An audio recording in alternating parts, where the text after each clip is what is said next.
Welcome back to the channel, everyone. I'm Ben, and this is the Enya Nova Go Sonic. Let's get into it.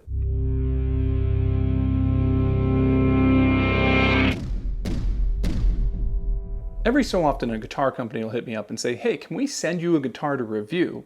And I tell them, look, I've got a very strict format that I adhere to, which is I take their guitar, I'll tear it all apart, take the pickups out, take every piece of hardware that comes off, and just thoroughly go through the guitar, see how it plays, see how it sounds, see what I like about it, see if there's any blemishes or flaws or bad design things. And usually that's enough to turn most manufacturers off, because what they want is to send me a guitar and they've already got a specific set of bullet points and things they want me to say about their guitar, and basically it's free advertising for them and content for me. I'm sure that's how they look at it. So long story short, I don't really get a lot of free guitars. So I was definitely surprised when I told Enya, well, this is what I do. If you've seen my channel as you claim to, this is my format. And they said, okay, that sounds good. Now, in complete disclosure, the first guitar that arrived, the speaker did not work. And I did email Enya back, tell them this, and they said they would send me a new guitar. And I did mention that I would have to put that in my review because that's a real world scenario. You could buy this guitar and that happens. But to their credit, they did send one pretty quick. Now, imagine if you bought this guitar online, which I think Amazon is their biggest retailer right now, it would be no problem to get a replacement guitar if it didn't work. Not that that's something that we should say is a positive note, but just so you're aware. Now let's dive into the somewhat abbreviated review for this guitar. The Enya Nova Go Sonic retails for about $430 on Amazon.com, but you can find it every once in a while with like a $25 off or $50 off, depending on what sales or specials they're having. Now, despite the pretty heavy social media push on this guitar, it does look like they've only sold a few hundred of these on Amazon. To its credit, it does have a very healthy 4.3 out of 5-star review, which is pretty good for a guitar that's $400. Some of the negative reviews point out the low volume of the built-in speaker or the cheap plasticky feel of the guitar, and some people report feeling duped by formerly trusted YouTube reviewers. So I don't want to fall into that category, and I do strive to do my honest review of this guitar. The guitar arrived well packed up and inside of a really nice gig bag. I was surprised about that because I review a lot of sub $500 guitars that are just thrown in the box. But this guitar has a nice padded case with an ample neck support, which is great because you do have this angled headstock here too. It has a nice big pouch up front for storing things, one backpack strap on the backside, and a nice padded holding handle. And there's a little bit of case candy too. You get the user manual, an ad for the Enya group, a USB-C charging cable, and lastly, a truss rod adjustment tool. Overall, I'd give it a B+ for gig bags, and then it provides a decent amount of protection for a guitar that's pretty tough already. The source of some of the negative reviews of this guitar, the cheap plasticky feel, Enya does say that this is a carbon fiber body, and if you look at their past, they've actually got a history of making carbon fiber bodies. It's just a little bit less obvious on this guitar because we're used to seeing that weaved carbon fiber look, whereas all of the Nova Go Sonic guitars have a finish on them. And speaking of finishes, there's a few of them available. For solid colors, you've got black and white. This one's known as blue, but you can see it's a two-tone with white. There's a red, which is a two-tone with yellow, and a purple, which is a two-tone with pink.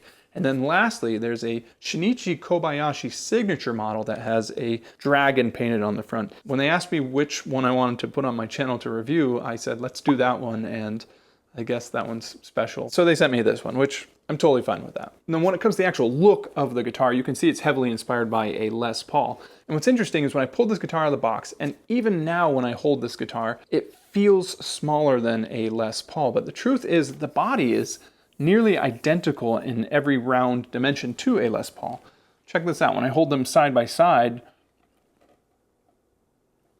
it's very similar, except for the thickness. Now, a Les Paul has somewhere around, I think it's a 2-inch thickness or maybe 2 1/4 at its thickest point, whereas this guitar, the edges are about 1.5 inches, and at its thickest point, it's closer to about 2 inches. Now, I will say that the molding on the guitar is pretty cool. You've got a little bit of a belly carve here, nothing too crazy there, and every single edge is rolled over, much like you would find on a Stratocaster is kind of what it reminds me of. What is really neat is how the body does mold into the neck. This is pretty nice. You actually have really good fret access there. This has more of the ESP LTD pointed edge, but it works good for this guitar. Now moving on to the neck and the fretboard, that too is made out of carbon fiber. And I'll be honest with you, if I was blindfolded and playing this, I really don't think I could tell that it was not a lumber fretboard. And maybe that's just because I've got these big dumb hands or something, but it does feel pretty good to me. The fretwork is also pretty darn good at this price point. What I do think is nice is the frets all come to a really nice rounded edge just before before they get to the edge of the fretboard. And I think that is a saving grace, because a lot of times on these more inexpensive guitars,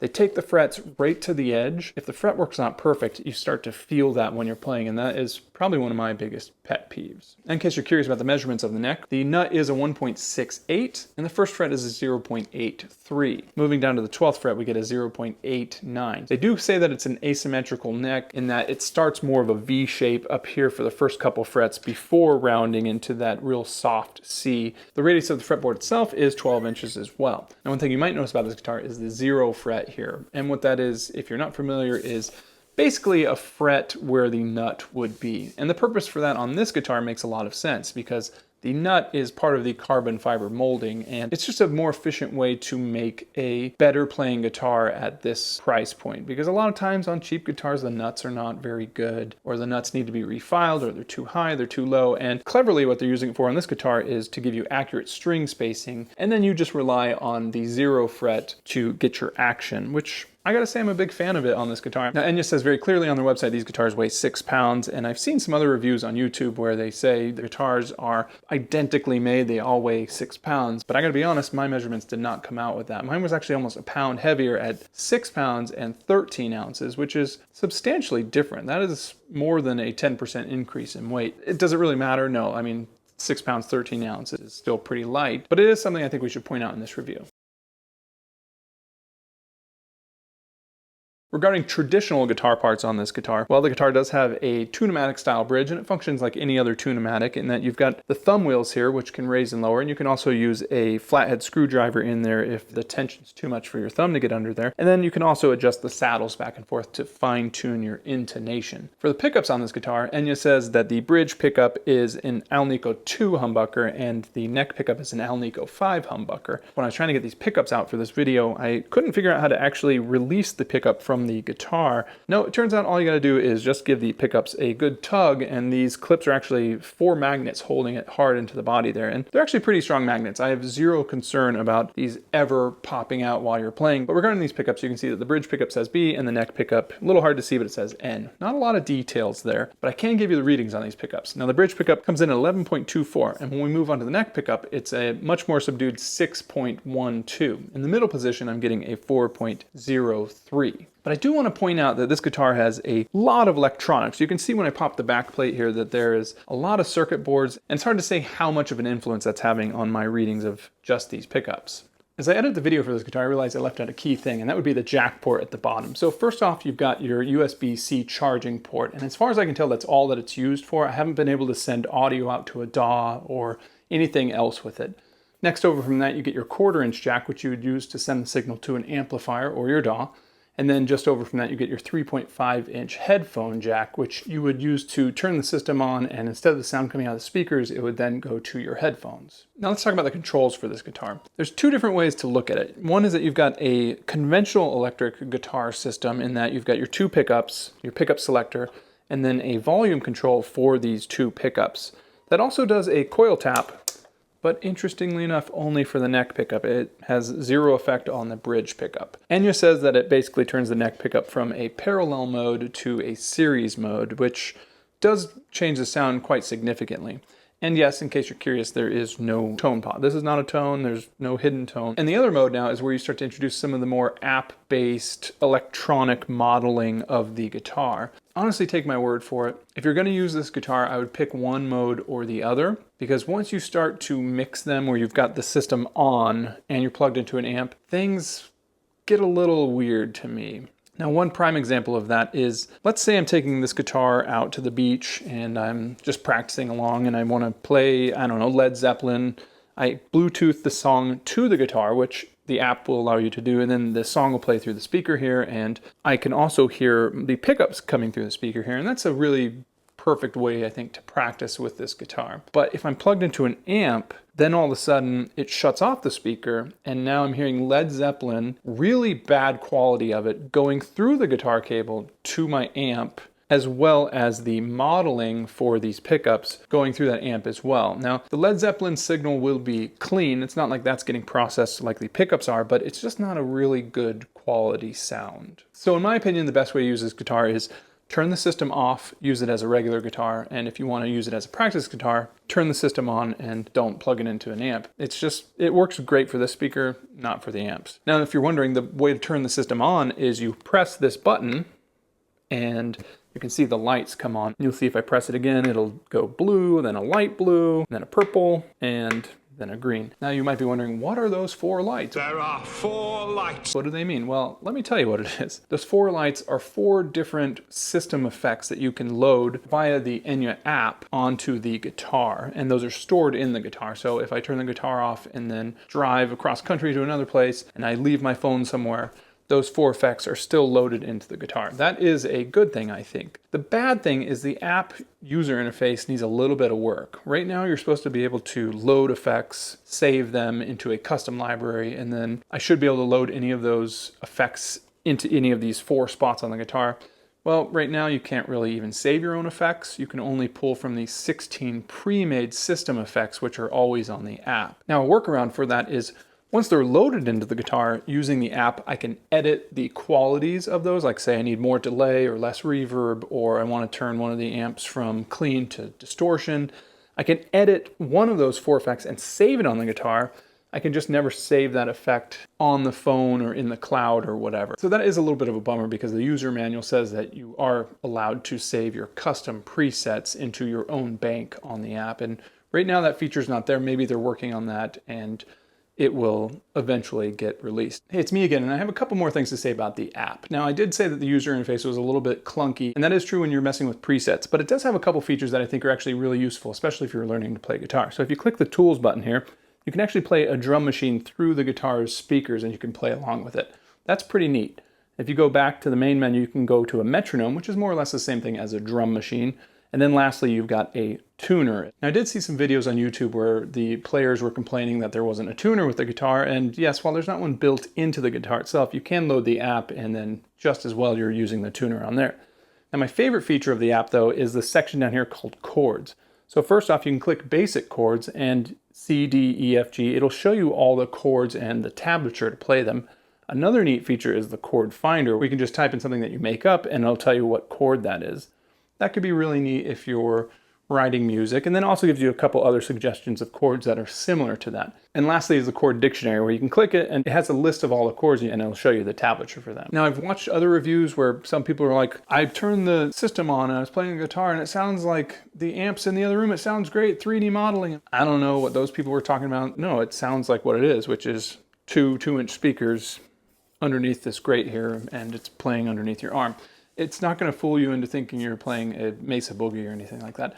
That being said, it's perfect for practicing. I mean, I've practiced with it since I got this guitar. I actually took the guitar beach camping with my wife in Pismo for the weekend, and it was awesome to be able to turn it on and hear it, but I'm not going to sell my effects pedals because I've got this now. There's a few other hardware things I want to point out with this guitar. You've got pretty nice strap buttons there, and then just over from there we get to the truss rod. Now that is located at the bottom of the neck, just above the neck pickup, and you would use that funny little tool that we saw in the gig bag to adjust that by either rotating it clockwise or counterclockwise to adjust forward or back bow.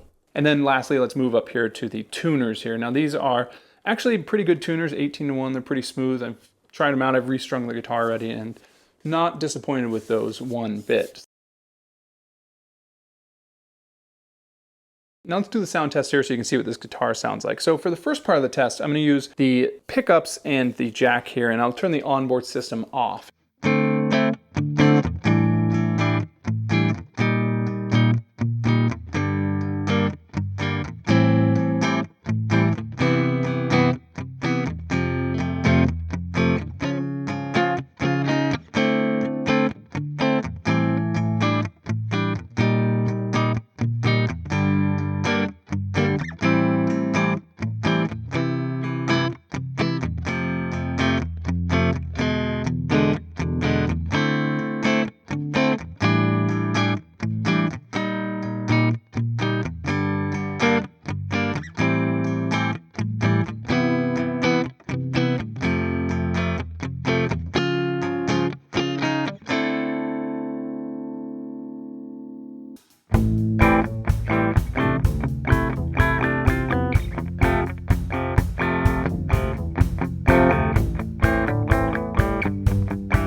Now this next test is going to be the same sort of situation, but I'm going to turn off my outboard effects, and I'll use only the effects that are in this guitar and not any influence from my recording gear.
Now overall, I do think that the Enya Go Sonic is a decent guitar for $400, but it does have its quirks. Like obviously I showed that the user interface needs a little bit of work so you can have your custom settings. And then there's other things about it that are a little less appealing to me. Like these pickups, I don't think they're great pickups. I do think the best sound that you can get is probably in the neck position with the tap pulled. That is, I think, actually a really decent sound, but every other setting, the pickups are a little weak. And then the downside also is that while you could swap the pickups, I don't know what kind of trouble you'd get into figuring that out, because if you open up this back panel here, it's just circuit boards, and it would be a mess to get in there and do it, and I wouldn't feel comfortable doing it. And I don't think a lot of people would. But I don't think this guitar is made for somebody that wants to buy it and mod it out. It's probably made for like Timmy's first guitar, and I think for that, it's probably a great guitar, and it has some good options. Like when you're, 15 years old and you get your first guitar, I don't think when you put the distortion mode on with the app, you're gonna notice that it's not, like a tube screamer or something. You're gonna say, oh, it's distorted, that's cool. So I would recommend it in that place. But if you came to me and you're like, hey, I'm looking for like a, Fender Stratocaster or a Enya Nova Go Sonic, I would take it the Strat. So really it's for a very specific person. Now that being said, I'm actually really excited though to keep taking this out on the road and practicing with it when I'm out camping or maybe at a friend's house. So it definitely does have a place. If you're interested in the Nova Go Sonic, I'll put a link for it in the description below. If you do make a purchase with it, there's a chance that I'll get a small commission at no cost to you, and I put all that money right back into the channel. Anyway, that's my review of the Nova Go Sonic. Let me know what you think about it in the comments below. If you like this video, please consider liking it. If you like content like this, please consider subscribing. All right, next time.